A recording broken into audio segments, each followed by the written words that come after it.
BBC news আন্তর্জাতিক সংবাদে আপনাকে স্বাগতম। শুরুতেই সংবাদ শিরোনাম, এরপর বিস্তারিত। ইরানের শাসন ব্যবস্থার পরিবর্তনই সবচেয়ে ভালো সমাধান, ট্রাম্প। ইসলামাবাদ কারাগারে স্থানান্তর করা হবে ইমরান খানকে। চুক্তি না করলে ইরানে অভিযানের হুঁশিয়ারি ট্রাম্পের। ক্যারিবিয়ান সাগরে ফের মার্কিন হামলা, নিহত ৩। এতক্ষণ শুনছিলেন সংবাদ শিরোনাম, এখন বিস্তারিত। আপনি যদি মুসলিমদের পাশে থাকতে চান তাহলে ভিডিওতে লাইক করে চ্যানেলটি অবশ্যই সাবস্ক্রাইব করে দিবেন এবং কমেন্টে জানিয়ে দিবেন আপনার মূল্যবান মতামত। এখন বিস্তারিত। ইরানের শাসন ব্যবস্থার পরিবর্তনই সবচেয়ে ভালো সমাধান হতে পারে বলে মন্তব্য করেছেন মার্কিন প্রেসিডেন্ট ডোনাল্ড ট্রাম্প। স্থানীয় সময় শুক্রবার ১৩ ফেব্রুয়ারি হোয়াইট হাউসে মার্কিন প্রেসিডেন্ট বলেন, ৪৭ বছর ধরে তারা শুধু কথাই বলে যাচ্ছে, এর মধ্যে আমরা অনেক প্রাণ হারিয়েছি। যদিও তেহরানের শাসন ব্যবস্থা পরিবর্তনের পর নতুন করে কাকে দেখতে চান এ বিষয়ে নির্দিষ্ট করে কিছু বলেননি ট্রাম্প। তিনি বলেন, সেখানে এমন মানুষ আছেন যারা নেতৃত্ব নিতে পারেন। ইরানের সর্বোচ্চ নেতা আয়াতুল্লাহ আলী খামেনি এখনও মার্কিন প্রেসিডেন্টের এই মন্তব্যের প্রতিক্রিয়া জানাননি। এছাড়া মধ্যপ্রাচ্য অঞ্চলে যুক্তরাষ্ট্রের সামরিক উপস্থিতি আরও জোরদার করার পরিকল্পনায় অনড় রয়েছে বলে ইঙ্গিত দিয়েছেন মার্কিন প্রেসিডেন্ট ডোনাল্ড ট্রাম্প। ইরানের সঙ্গে উত্তেজনা কমাতে কূটনৈতিক প্রচেষ্টা চলা সত্ত্বেও বৃহস্পতিবার এমন ইঙ্গিত দিয়েছেন তিনি। বিশ্বের বৃহত্তম ও যুক্তরাষ্ট্রের সর্বাধুনিক বিমানবাহী রণতরী ইউএসএস জেরাল্ড আর ফোর্ড খুব শীঘ্রই ক্যারিবিয়ান অঞ্চল থেকে মধ্যপ্রাচ্যে যাচ্ছে বলে জানান ট্রাম্প। ইসলামাবাদ কারাগারে স্থানান্তর করা হবে ইমরান খানকে। পাকিস্তানের শাসনমন্ত্রী মাহসিন নাকভি বলেছেন, পাকিস্তানের সাবেক প্রধানমন্ত্রী ইমরান খানকে ইসলামাবাদ কারাগারের নির্মাণ কাজ সম্পন্ন হলে সেখানে স্থানান্তর করা হবে। খবর সামা টিভির। গণমাধ্যমের সঙ্গে আলাপকালে নকভি বলেন, ইসলামাবাদ কারাগারের নির্মাণ কাজ আগামী ২ মাসের মধ্যে শেষ হবে।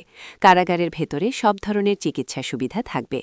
ইসলামাবাদের একটি আদালত ইমরান খানকে সাজা দিয়েছেন, তাই তাকে ইসলামাবাদ কারাগারে স্থানান্তর করা হবে। এদিকে পুলিশ লাইন্সে আয়োজিত এক পাসিং আউট প্যারেড অনুষ্ঠানে বক্তব্য দিতে গিয়ে শাসনমন্ত্রী বলেন, এটি ফেডারেল পুলিশের জন্য একটি গুরুত্বপূর্ণ দিন। তিনি বলেন, সন্ত্রাসবাদ মোকাবেলায় আগে কোনো বিশেষায়িত বাহিনী ছিল না।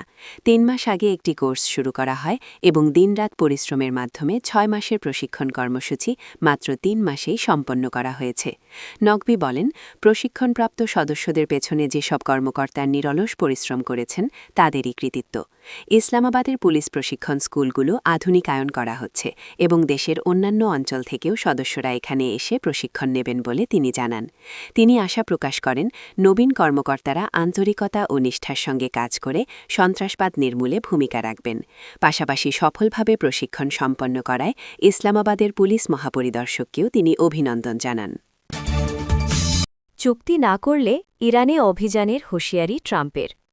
পরমাণু চুক্তি করতে ইরানের ওপর চাপ বাড়াচ্ছে যুক্তরাষ্ট্র। মার্কিন প্রেসিডেন্ট ডোনাল্ড ট্রাম্প হুঁশিয়ারি করে বলেছেন, আগামী মার্চের মধ্যেই তেহরানকে একটি চুক্তিতে আসতে হবে। যদি কূটনীতিক পথে সমাধান না আসে তবে দেশটিতে অভিযান চালানোর হুঁশিয়ারিও দিয়েছেন তিনি। ট্রাম্পের মতে এবারের সামরিক অভিযান হবে আগের চেয়েও বিধ্বংসী, যা ইরানকে পুরোপুরি স্তব্ধ করে দিতে পারে।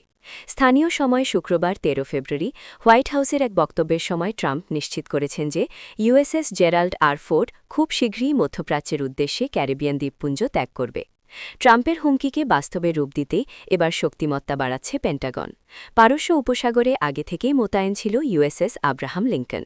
এবার তার সঙ্গে যোগ দিচ্ছে বিশ্বের বৃহত্তম বিমানবাহী রণতরী USS Gerald R Ford. Caribbean সাগরে ফের মার্কিন হামলা, নিহত ৩।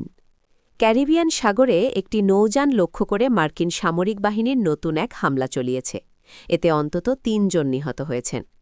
মার্কিন প্রেসিডেন্ট ডোনাল্ড ট্রাম্পের নির্দেশে পরিচালিত এই অভিযানে সন্দেহভাজন মাদক সন্ত্রাসীদের লক্ষ্য করে এই প্রাণঘাতী হামলা চালানো হয়েছে বলে জানিয়েছে যুক্তরাষ্ট্রের সাউদার্ন কমান্ড। শুক্রবার ১৩ ফেব্রুয়ারি পরিচালিত এই হামলার একটি ভিডিও প্রকাশ করেছে মার্কিন কর্তৃপক্ষ, যেখানে দেখা যায় একটি মিসাইল আঘাত হানার পর নৌযানটি বিস্ফোরিত হয়ে পুরোপুরি ধ্বংস হয়ে যাচ্ছে। সাউদার্ন কমান্ডের দাবি, নিহতরা মাদক পাচারের সাথে জড়িত ছিল, তবে এই অভিযোগের পক্ষে সুনির্দিষ্ট কোনো প্রমাণ তারা দেয়নি। ২০২৫ সালের সেপ্টেম্বর থেকে শুরু হওয়া এই বিশেষ সামরিক অভিযানে এখন পর্যন্ত অন্তত ১৩৩ জন নিহত হয়েছেন। তথ্যমতে গত কয়েক মাসে পূর্ব প্রশান্ত মহাসাগর ও ক্যারিবিয়ান সাগরে প্রায় ৪০টি নৌযানে ৩৮টি হামলা চালিয়েছে মার্কিন বাহিনী। মানবাধিকার সংস্থা এবং আন্তর্জাতিক আইন বিশেষজ্ঞরা এই ধরনের হামলাকে বিচার বহির্ভূত হত্যাকাণ্ড হিসেবে বর্ণনা করেছেন। তারা বলছেন, অভিযুক্তদের আইনি প্রক্রিয়ার মুখোমুখি না করে সমুদ্রে সরাসরি গুলি চালিয়ে হত্যা করা আন্তর্জাতিক আইনের লঙ্ঘন।